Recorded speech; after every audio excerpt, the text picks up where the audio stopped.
তো আমি এসে পুজো দিয়ে গেছিলাম। হ্যাঁ, আবার আজকে হ্যাঁ আমি এসেছিলাম মাস দুয়েক আগে, তারপরে জানুয়ারি তিন তারিখে। হ্যাঁ, আমার এখন জলটা ফুরিয়ে গেছে, জল নিতে এসেছি। আমার ছেলের একটু পেটের সমস্যা, এই জলটা খেয়ে আমার ছেলে একটু ভালো আছে। আপনি কি আগে মানসিক করে গেছেন? হ্যাঁ, মানসিক, হ্যাঁ, চাকরির জন্য। দুই ছেলে যে চাকরি পাচ্ছে। জয় মা। দুজনেই চাকরি হয়েছে।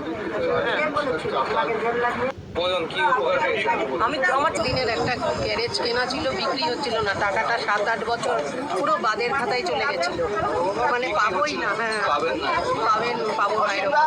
তারপর মার কাছে মানসিক করে মা একদম কয়েকদিনের মধ্যে মানে লাভ লসে হলেও আমরা ছেড়ে দিতে চেয়েছিলাম, কিচ্ছু ছিল না, খুব ভুলভাবে ফেসে গেছিলাম, মানে ভাবেইনি 8-9 বছর আগের টাকা মার কাছে কেঁদে, হ্যাঁ মনে মনে মানসিক করেছি, আর লাভ সমেত ফেরত দিয়েছে।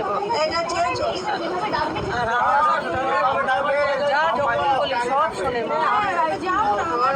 আমার একটা হাঁটুতে সিস্ট হয়েছিল, ডাক্তার বলেছিল ওষুধ থেকে যদি না কমে অপারেশন করতে হবে। তো এই মায়ের জল ফুল খেয়ে ওখান তার ব্যথা নেই, একদম সুস্থ, ঠিক আছে। অনেক দূরে দূরে যাচ্ছি, অসুবিধা নেই। জয় মা।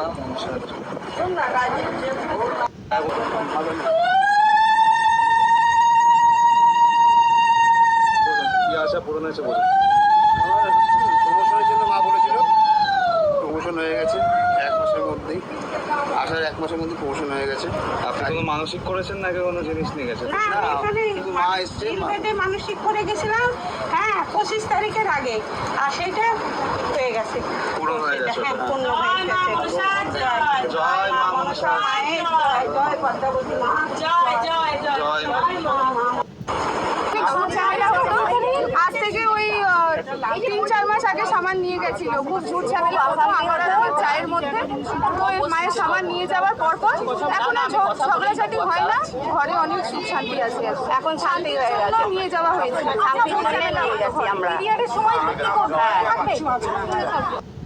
ছিলাম, আমার জমি বিক্রি হচ্ছিল না, অনেক চেষ্টা করছিলাম মায়ের কাছে সামান নিয়ে যাওয়ার পর আস্তে আস্তে ধীরে ধীরে ধৈর্য ধরে আমার 1 বছরের মধ্যে জমি বিক্রি হয়ে গেছে। 1 বছর? হ্যাঁ, 1 বছর ধৈর্য ধরার পর আমার জমি বিক্রি হয়ে গেছে, তাই আজকে মাকে সামান করতে আসলাম। হ্যাঁ, আমার অবশ্যই বিশ্বাস ছিল, আমার সামান নিয়ে যাওয়ার পর আমার যখনই মন চাইতো আমি তখনই আসতাম মায়ের কাছে। জয় মা। জয় মা বিশ্বরীর জয়।